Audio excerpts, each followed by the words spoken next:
Olá, sejam muito bem-vindos ao canal Bíblia com Francisca. Eu sou Francisca Grentes, a teóloga por formação. Vocês já estão me conhecendo aos poucos, né? E para você que é novo aqui no canal, seja muito bem-vindo e eu já vou te pedir, se você não é inscrito no canal, se inscreva no canal para que você tenha acesso a esse conteúdo que é um tesouro da parte do Eterno para as nossas vidas. Eu desejo que você esteja bem e seja muito bem-vindo. Compartilhe esse conteúdo com seus contatos no Instagram, no WhatsApp, no Telegram, no Facebook, nas suas redes sociais, tá bom? Para que seus amigos também tenham acesso a este conteúdo que é maravilhoso, tá bom? Hoje nós vamos continuar com o Evangelho segundo João, o segundo dia da semana inaugural. Vocês lembram, se você não ouviu ou se você não viu o vídeo anterior sobre o Evangelho segundo João, lá eu explico a respeito do primeiro dia, que é justamente sobre o testemunho de João Batista, né? Se você também não conhece, a cultura é um pouco brasileira, no dia 24 se comemorou São João Batista, né? Nós estamos no mês de junho e o mês de junho é festa junina, justamente também tem essa comemoração de João Batista, tá bom? Então João Batista é aquele que deu testemunho de Jesus, né, no mundo. Ele era aquela voz que gritava no deserto, né, para que as pessoas endireitasse os seus caminhos para o Eterno, para o Senhor. Bom, então hoje nós vamos dar continuidade, nós vamos estudar João capítulo 1, versículo 29 a 34. E esse capítulo vai falar justamente sobre o Cordeiro de Deus. Isso a gente começa no versículo 29, tá? O título Cordeiro de Deus somente aparece em João 1, 29 e 36. E no livro de Risgalo, no livro de Apocalipse, no livro de Revelação. Apocalipse significa revelação. Então, no livro de Apocalipse, capítulo 5, versículos 6 e 8. E por aí vai, tá? Aqui está a palavra para o cordeiro, né? O cordeiro, né? O cordeiro. Filhote de quê? De uma ovelha. Aonde você pode conferir isso?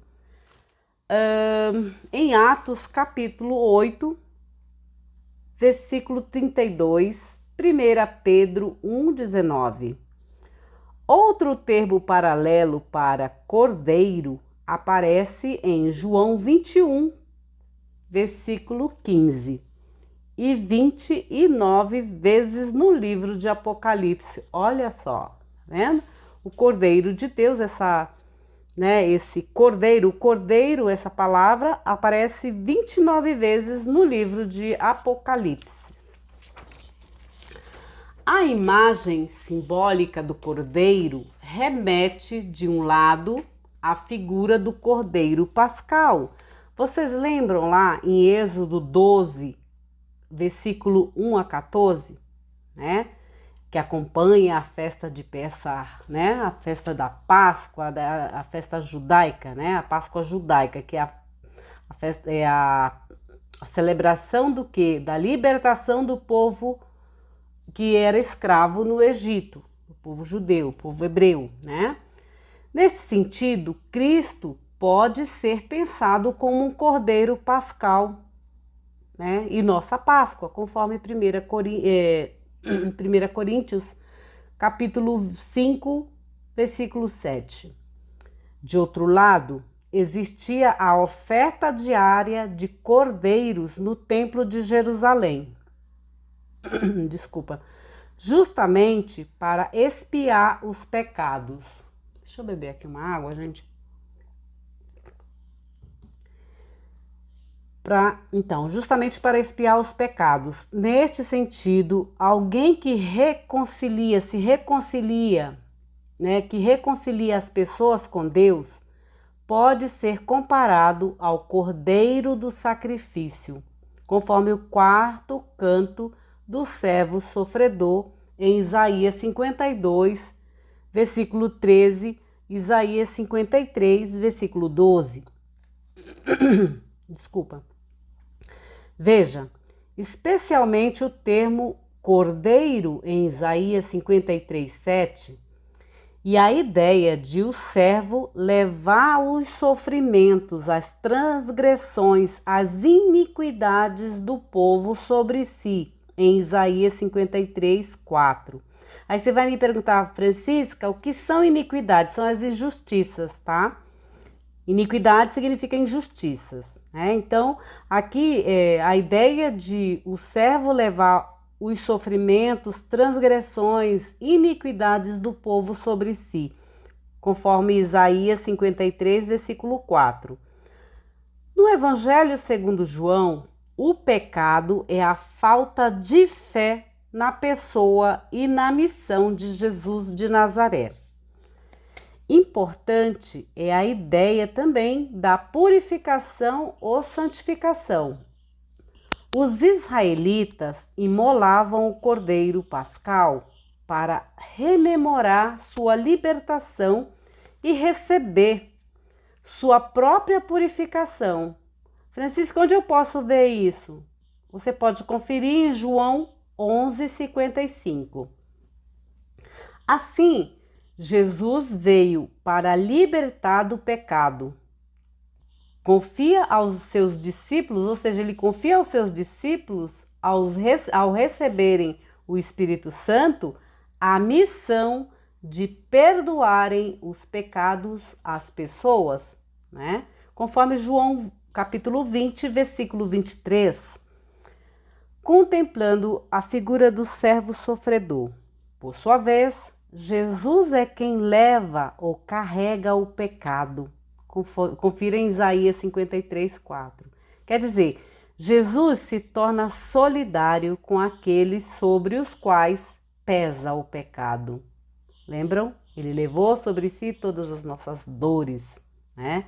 Ele mesmo sofre debaixo desse peso ao morrer como inocente, uma morte violenta. Mas ainda, o Cordeiro de Deus, ele tira o pecado do mundo.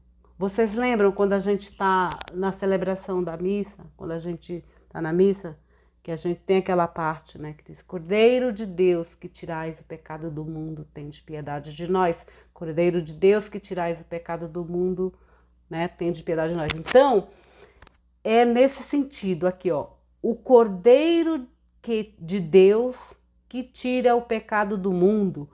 Pode-se pensar também na realidade pecaminosa que tantas vezes domina a convivência humana. Parece fazer parte da identidade do homem. Neste sentido, Jesus, com a sua morte, abre um caminho novo, torna-se um modelo alternativo de fé e comportamento, ou seja, de superação em direção a uma convivência amorosa com o próximo. É difícil, né? É um desafio essa convivência com o próximo, né? Vocês percebem no mundo tudo isso que tem acontecido em relação às guerras, né? Se você estuda um pouco, se você assiste um pouco do noticiário, você percebe que a geopolítica do mundo, ela tá bem complicada e ela depende desse modelo alternativo de fé e comportamento, né? De convivência amorosa com o próximo. Todos nós temos defeitos, todos nós temos pecados, né? Ninguém assim de perto é assim pleno, né? Assim espiritual demais, não é? Então, aqui Jesus ele torna-se um modelo de fé e comportamento para nós, ou seja, de superação em direção à convivência amorosa com o próximo. Isso também não quer dizer que você tenha que ficar de ninguém com o próximo, e principalmente com aqueles que não gostam de você, entendeu? Se não gosta, respeita, deixa ele lá quieto, Você não precisa desejar mal, você não precisa matar, você não precisa fazer nada de mal, como fizeram lá no norte com o moço lá, com o jornalista e com o ativista indígena, né? Não precisa, gente. Para que derramar o sangue do irmão? Não precisa, deixa ele lá quieto, né? Mas enfim, então Jesus, ele se torna esse modelo alternativo de fé e comportamento, ou seja, de superação em direção a uma convivência amorosa com o próximo. Aqui no versículo 30, João Batista identifica agora aquele que, no dia anterior, descreveu como desconhecido, conforme João 1:26b. Este, pois, já existia antes de João Batista. Vocês lembram que João diz assim, esse aí já existia antes de mim. Por mais que venha depois dele, conforme João 1:27a, mas João Batista somente parece ser o primeiro, né? Na verdade, Jesus o é, pois existe desde sempre, conforme João capítulo 1, versículo 1 e 15. Agora, o que acontece? No prólogo de João ele vai além de Bereshit. A gente fala, João busca lá Bereshit, busca lá o Gênesis, né? Mas quando ele fala no seu prólogo, enarque enrologos, na verdade, no princípio era a palavra, né? Mas no fundo, João quer ir além do Gênesis, além do Bereshit, tá? Ele quer dizer que Jesus já existia bem antes do mundo ser formado, antes da criação do mundo, né? Então ele dá essa ideia de que Jesus já existia antes da formação do mundo, ele estava junto ali na hora da formação, tá?